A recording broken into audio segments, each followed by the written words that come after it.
మోకాల నొప్పులకు ఎటువంటి సర్జరీ లేకుండా ఎపియాన్ పెయిన్ క్లినిక్ అందిస్తున్న అత్యాధునిక చికిత్స. నమస్తే, వెల్కమ్ టు సుమన్ టీవీ. వయసు బాగా ఎక్కువగా ఉండే వాళ్ళల్లోనే ఎముకలు బలహీన పడిపోవడం వంటివి జరుగుతాయని చాలామంది అనుకుంటూ ఉంటారు. బట్ యుక్త వయసుల్లో కూడా ఈ రోజుల్లోనే మనకి ఆస్టియోపొరోసిస్ అనే సమస్యను చూస్తున్నాం. ఎందుకు ఈ సమస్య ఎక్కువగా పెరుగుతూ వస్తుంది? దీనికి కారణాలు ఏంటి? ఎటువంటి చికిత్స దీనికి అందుబాటులో ఉంది? ఈ విషయాన్ని తెలియజేసేందుకు మనతో పాటు ఉన్నారు డాక్టర్ కేజే రెడ్డి గారు, advanced robotic and joint replacement and arthroscopic surgeon from Apollo hospital, Jubilee hills. Hello sir. Sir, so చాలా వరకు మనం ఏమనుకుంటే వాళ్ళంటే ఈ ఆస్టియోపొరోసిస్ అంటే లేడీస్లోనే మెనోపాజ్ దాటిన తర్వాత ఎక్కువగా వస్తుంటుంది అండ్ బాగా ఏజ్ అయిపోయిన వాళ్ళకే ఎక్కువగా వస్తుంటుందని. నౌడేస్ వయసులో ఉండే వాళ్ళు కూడా ఇది ఎక్కువగా చూస్తున్నాం. సరే, ఎందుకని ఇలా జరుగుతుంది? ఏంటి రీజన్స్? అవును, that's I think very interesting and very important one. ఎందుకంటే ఫ్రాక్చర్స్ ఓన్లీ ఓల్డ్ పీపుల్ అవుతాయి, మాకేమి కాదన్నట్టు ఒపీనియన్ ఉంటుంది, కానీ అది నిజం కాదు. యంగ్ వాళ్ళలో 2 రీజన్స్ ఉంటుంది. ఒకటి, యంగ్ ఉండి బోన్ స్ట్రాంగ్ ఉన్నా కూడా ఫ్రాక్చర్స్ కావడానికి ఛాన్స్ ఉంటుంది. ఎందుకంటే ఫ్రాక్చర్స్ అయినాయంటే వాళ్ళ ఎముకలు ట్రామాకు గురయ్యాయి, అంటే injury is very significant injury. Young పీపుల్లో మేజర్ యాక్సిడెంట్ అయ్యి ఎముకకు డైరెక్ట్ మేజర్ ఇంజురీ అయిందనుకోండి, ఫ్రాక్చర్స్ అవుతాయి. ఎందుకంటే యంగ్ పీపుల్లో లిగమెంట్స్ స్ట్రాంగ్ ఉంటాయి బోన్స్ కంటే, అందుకని ఏమవుతుందంటే జనరల్లీ ఫ్రాక్చర్స్ అవుతూ ఉంటాయి. రెండో రీజను, యంగ్ పీపుల్లో కూడా ఆస్టియోపొరోసిస్ కామన్ అవుతుంది ఈ రోజు రేపుల్లో. స్పెషల్లీ చాలామంది ఏమనుకుంటారంటే బోన్స్ స్ట్రాంగ్ కావాలంటే కాల్షియము, విటమిన్స్, ఏవి మెడిసిన్స్తో స్ట్రాంగ్ అవుతావు అనుకుంటారు. అది నిజం కాదు. చాలా వరకు బోన్స్ ఎప్పుడు స్ట్రాంగ్ అవుతాయంటే వాటికి లోడు పడ్డప్పుడే స్ట్రాంగ్ అవుతుంటుంది. ఈ రోజు రేపులో చాలా మన జీవన శైలి ఎలా అయిందంటే ఐటీ జాబ్స్, సెడెంటరీ లైఫ్, కంప్యూటర్తో కూర్చోవడము, ఫిజికల్ యాక్టివిటీ అనేది చాలా తక్కువైంది. దానివల్ల ఏమవుతుందంటే ఎముకలు బలహీనంగా తయారయ్యాయి. అండ్ దాంతో ఏమవుతుందంటే ఈక్వలెంట్ టు ఆస్టియోపొరోసిస్, ఆస్టియోపీనియా అంటాం. అంటే కాల్షియం కంటెంట్ బోన్స్లో తక్కువై వీక్ అయిపోయి ఇంజరీస్ వల్ల, మైనర్ ఇంజరీస్ వల్ల ఒక్కొక్కసారి ఫ్రాక్చర్స్ కావడానికి ఛాన్స్ ఉంటుంది. అయితే యంగ్స్టర్స్లో స్మోకింగ్ వల్ల కూడా బోన్స్ వీక్ ఉంటాయి. ఎవరైతే స్టీరాయిడ్స్ తీసుకుంటారో వేరియస్ రీజన్స్ వల్ల, స్టీరాయిడ్స్ చాలా యూజ్ చేస్తూ ఉంటారు. Medically kidney transplant, heart transplant అయితే స్టీరాయిడ్స్ ఇస్తూ ఉంటాం, వాళ్ళలో ఎముకలు బలహీనంగా ఉంటాయి. అదేవిధంగా కొన్ని డిసీజెస్ వల్ల, ఎవరికంటే రుమటాయిడ్ ఆర్థరైటిస్ కానీ కొన్ని బ్లడ్ డిసీజెస్ వల్ల కూడా ఈ ఎముకలు ఆస్టియోపొరోసిస్ గురవుతాయి. వాళ్ళలో కూడా ఈ ఫ్రాక్చర్స్ అనేటివి వెరీ కామన్. జెనెటికల్గా కూడా ఉంటుందా సార్? ఇది జెనెటికల్లీ కూడా ఉంటుంది. జెనెటికల్లీ ఉండేదాన్ని ఏమవుతుందంటే జెనెటికల్లీ విటమిన్ డి డిఫిషియన్సీ, అంటే మనము తిన్న ఫుడ్ నుంచి విటమిన్ అబ్జార్బ్ కాకుండా ఉంటుంది. అది అబ్జార్ప్షన్ ప్రాబ్లం ఉంటుంది. కొన్ని జెనెటిక్ కిడ్నీ డిసీజెస్ వల్ల కూడా ఆ విటమిన్ యాక్టివ్ విటమిన్గా బాడీలో కన్వర్ట్ కాదు. వాళ్ళలో కూడా ఈ ఆస్టియోపొరోసిస్ ఉంటుంది.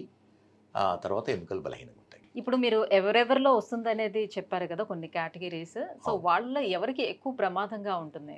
ఇది కంప్లీట్లీ సెడెంటరీ యాక్టివిటీ ఉండి ఏమి ఫిజికల్ యాక్టివిటీ లేకుండా స్మోకింగ్ చేస్తూ ఆల్కహాల్ తీసుకుంటూ ఉన్న వాళ్ళకి ఎక్కువ ఉంటుంది.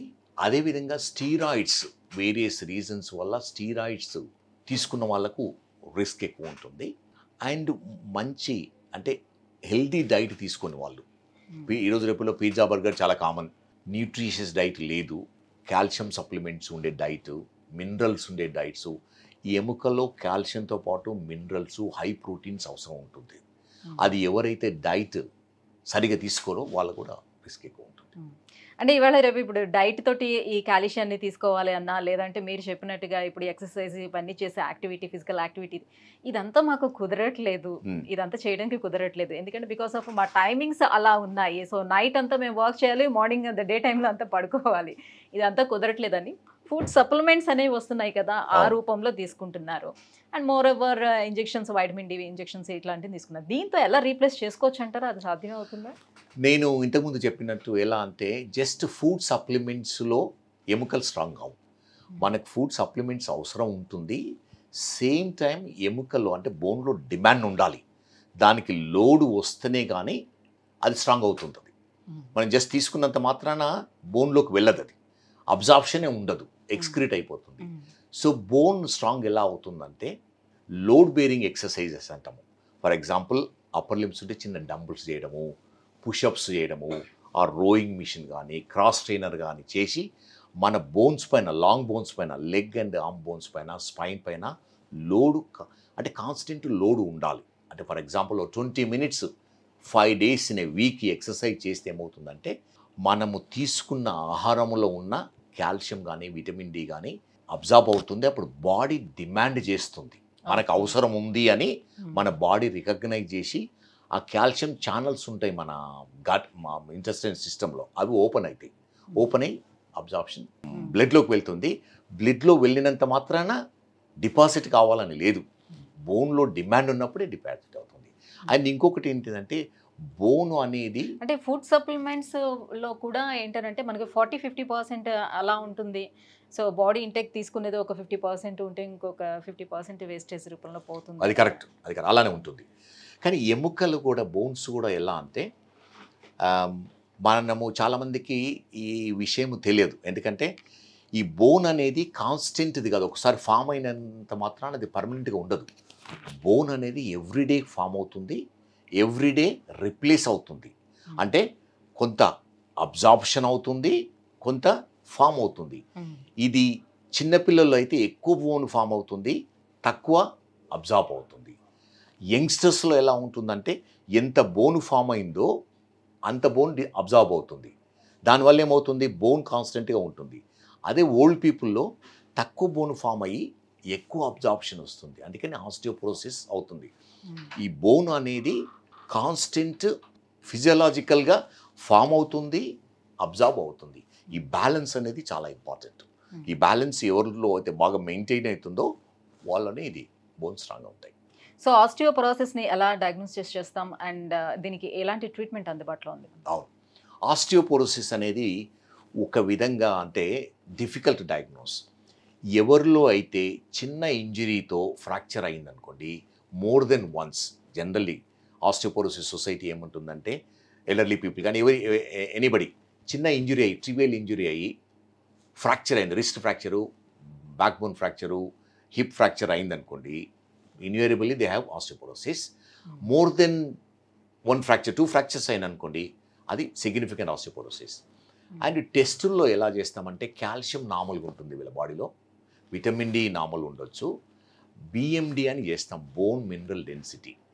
ఇది కూడా అంత అక్యురేట్ కాదు, ఎందుకంటే ఈ బిఎండి అనేది యూరోపియన్ అమెరికన్ కంట్రీస్ వాళ్ళకు కోరిలేట్ అవుతుంది, వాళ్ళ బోన్ మాస్ ఎక్కువ ఉంటుంది, అదే మనకు వర్తిస్తాం. ఆ విధంగా చేసినప్పుడు ఏంటంటే ఇన్వేరియబుల్, మీరు చూస్తుంటారు 30-40 yearsలో వాళ్ళకు కూడా ఆస్టియోపోరోసిస్ అని వస్తుంది ఓసారి.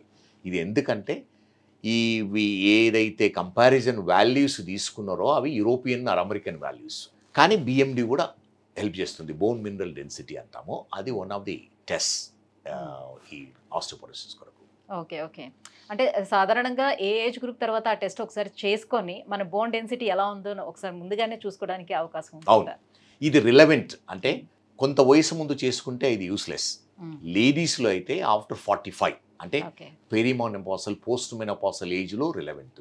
మేల్స్లో అయితే మేబీ 50-60 years తర్వాత, 30-year-old మేలు నార్మల్ హెల్దీ మేల్ చేసుకుంటే అది ఇర్రిలవెంట్, అన్లెస్ వాళ్ళకు ఏమన్నా ఫ్యాక్టర్స్, రిస్క్ ఫ్యాక్టర్స్ ఉన్నాయనుకోండి. నేను చెప్పిన ఇంతకుముందు అంటే స్టీరాయిడ్స్ తీసుకోవడము, వేరే స్మోకింగ్ చేయడము, వేరే డిసీజెస్ వల్ల ఆస్టియోపోరోసిస్ ఉంటే వాళ్ళకి చేయవలసి ఉంటుంది. కానీ హెల్దీ లేడీస్కు, హెల్దీ మెన్కు ఈ బిఎండి అనేది ఆ ఏజ్ గ్రూప్కు అవసరం లేదు. అంటే లేడీస్లో లెస్ దెన్ 45, మెన్లో less than 60 years. So generally treatment ఏముంటుంది సార్? కేవలం మందులతోనే దీన్ని ట్రీట్ చేసే అవకాశం ఉంటుందా?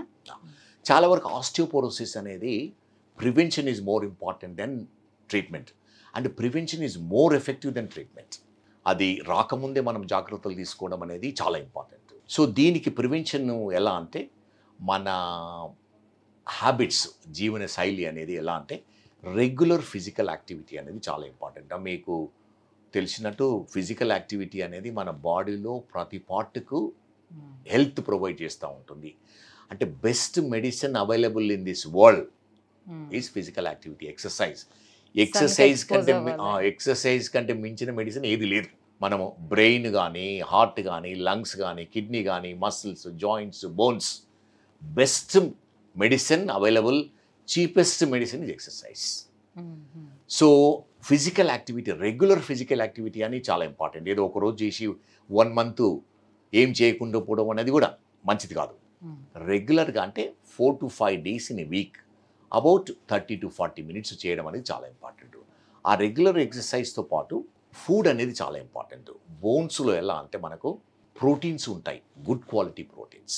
ఆ ప్రోటీన్స్ కావాలంటే మనము మీట్ తినే వాళ్ళలో చికెన్, మటన్, వెజిటేరియన్స్లో డ్రైడ్ ఫ్రూట్స్ ఉంటాయి. ఈరోజు రేపుల్లో ఆల్మండ్స్, పిస్తా, బాదం చాలా ఉన్నాయి. గ్రౌండ్ నట్ పీనట్స్, అవి వెరీ గుడ్ ప్రోటీన్ ఇస్తాయి. అదేవిధంగా వేరియస్ వెజిటబుల్స్లో కూడా ఉంటాయి, బీన్స్లో ఉంటాయి. దాంతోపాటు మినరల్స్ చాలా important. So proteins, minerals, calcium ఉంటుంది. మినరల్స్ ఎలా అంటే మనం హెల్తీ వెజిటబుల్స్ తినడం వల్ల, ఫ్రెష్ ఫ్రూట్స్ తినడం వల్ల మనకు ఎనఫ్ మినరల్స్ వస్తూ ఉంటాయి.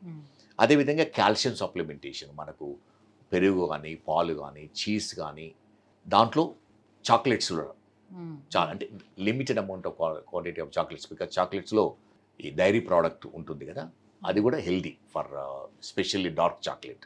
Which dark chocolate only, dark chocolates అక్కడ మెన్షన్ కూడా చేయాలి మళ్ళీ చాక్లెట్స్ అనేటప్పుడు. డార్క్ చాక్లెట్స్ అంటే మరి బార్స్ తినడం కాదు, probably half bar in a day తినడం అనేది కొంచెం హెల్దీ, అది హెల్దీ.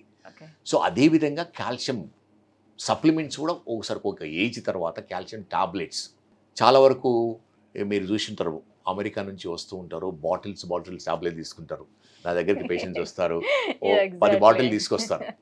నేను ఒకటే చెప్తాను, అమ్మ మీవి చాలా మంచి బాటిల్ తెచ్చారు, నాకు బెనిఫిట్ కాదు, మీకు బెనిఫిట్ కాదు, కానీ ఎవరు ప్రొడ్యూస్ చేశారో కంపెనీ మాత్రమే చాలా ప్రాఫిట్ ఉంటుంది, ఇన్ని కొనేసుకొని తీసుకొచ్చారని. దాంట్లో అన్ని వేరియస్ మెటీరియల్స్ ఉంటాయి, కానీ అన్ని డోస్ చాలా తక్కువ ఉంటుంది మెజారిటీ. సో మనము ఎనఫ్ క్వాంటిటీ తీసుకోలేము. కాల్షియం అంటే 1 gram per day కాల్షియం తీసుకోవాలి. ఆ విధంగా అంటే మనకి ఎనఫ్ క్వాంటిటీ ఉంటేనే మనకు అది సరిపోతుంది. ఇన్సఫిషియెంట్ క్వాంటిటీ తీసుకోవడం అనేది మంచిది కాదు. అదేవిధంగా విటమిన్ డి సప్లిమెంటేషన్ చాలా ఇంపార్టెంట్ ఈరోజు రేపులో ఎముకలు, ఎనీ ఏజ్ వాళ్ళకు, చిల్డ్రన్ కానీ, అడల్ట్స్ కానీ, ఓల్డ్ పీపుల్ కానీ. ఎందుకంటే విటమిన్ డి ఎఫిషియన్సీ చాలా కామన్ మన లైఫ్ స్టైల్ వల్ల. ఎందుకంటే ఇండోర్స్లో ఉంటాము, సన్ ఎక్స్పోజర్ ఉండదు. ఊర్లలో చూస్తే చాలా వరకు బయటికి సన్లో ఉంటారు, అందుకని వాళ్ళకి ఎనఫ్ విటమిన్ డి ఉంటుంది. విటమిన్ డి ఎలా అంటే మనము తీసుకునే cholesterol skin, under the skin vitamin డికి కన్వర్ట్ అవుతుంది. సో ఎప్పుడు కన్వర్ట్ అవుతుందంటే సన్ రేస్ మన స్కిన్ తగిలినప్పుడు కన్వర్ట్ అవుతుంది. ఆ సన్ రేస్లో అల్ట్రావైలెట్ రేస్ ఉంటాయి, అవి 11 AM నుంచి 3 PM ఉండే ultraviolet rays healthy rays. 11 AM అందరూ ఎర్లీ మార్నింగ్ వచ్చే సన్ రైజ్ అని అనుకుంటారు. లేదు, అది నిజం కాదు. చాలా వరకు అది ఎర్లీ మార్నింగ్లో there is no useful ultraviolet rays. So 11 AM నుంచి 3 PMకు ఉండే సన్ రేస్ యూస్ఫుల్. 40 minutes ఉండాలి సన్లో వితౌట్ ఎక్స్పోజింగ్ ఫేస్. బ్యాక్ కానీ హ్యాండ్స్ కానీ ఎక్స్పోజ్ చేస్తే we will get enough vitamin D. కానీ అది మెజారిటీ ఆఫ్ ది పీపుల్కు ప్రాబబ్లీ నాట్ ప్రాక్టికల్. సో అందుకని జనరల్గా మనము ఎనీబడి విటమిన్ డి టెస్ట్ చేసుకుంటే ఏమవుతుంది, డెఫిషియన్సీ ఉంటుంది. అండ్ విటమిన్ డి టెస్ట్ కూడా వెరీ ఎక్స్పెన్సివ్. నేను రొటీన్గా టెస్ట్ చేయించాను unless there is a reason. Routine అందరికి సప్లిమెంటేషన్ ఇస్తాను, easy to treat them, because vitamin D ఇవ్వడం టాక్సిసిటీ అనేది ఉండదు. సో ఇనీషియల్గా వీక్లీ ఒక 60,000 టాబ్లెట్స్ కానీ లిక్విడ్ కానీ ఉంటుంది.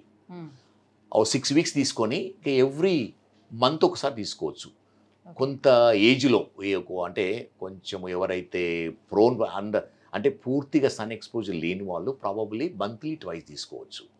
విటమిన్ డి ఏంటంటే అబ్జార్ప్షన్ ప్రాబ్లం. సో ఈరోజు రేపు లిక్విడ్ ఫామ్ వచ్చాయి, single dose liquid form, taste కూడా బాగుంటుంది. సో మార్నింగ్ ఎంటీ స్టమక్లో తీసుకొని ఒక 10-15 minutes మనము ఏమి తినకుండా ఉంటే అది అబ్జార్ప్షన్ బాగా అవుతుంది. సో ఆ విధంగా సప్లిమెంటేషన్ అనేది ఈజీ సొల్యూషన్ చాలా వరకు. సో ఈ విధంగా చేస్తూ మనం రెగ్యులర్ ఎక్సర్సైజ్ చేస్తే చాలా వరకు మీ ఊర్లో చూసి ఉంటారు, చాలామంది చాలా హెల్తీగా ఉంటారు, ఎముకలు బాగుంటాయి, జాయింట్స్ ఎంత జాయింట్స్. నేను మొన్న ఊరు నుంచి వచ్చాడు, 103 years కింద పడి హిప్ ఫ్రాక్చర్ అయితే హిప్ రిప్లేస్మెంట్ చేశాను, వెరీ ఫిట్ మ్యాన్. సో ఈరోజు రేపుల్లో మన లైఫ్ స్పాన్ ఇంక్రీజ్ అయింది. ఇంతకుముందు 60 years బతికితేనే చాలా గ్రేట్ అనుకునే వాళ్ళము, షష్టి పూర్తి చేయించుకున్న వాళ్ళు ఈ రోజు రేపులో చాలా తక్కువ మంది షష్టిపూర్తి. 80 years కామన్ అయిపోయింది. 80 తర్వాత కూడా బతుకుతున్నారు. Yes yes. Thank you so much sir. Osteoporosis అనేది ఎవరిలో ఎక్కువగా కనిపిస్తూ ఉంది, ఎలా ట్రీట్ చేసుకోవాలి, ఈ విషయాలని తెలియజేసినందుకు థ్యాంక్ యూ.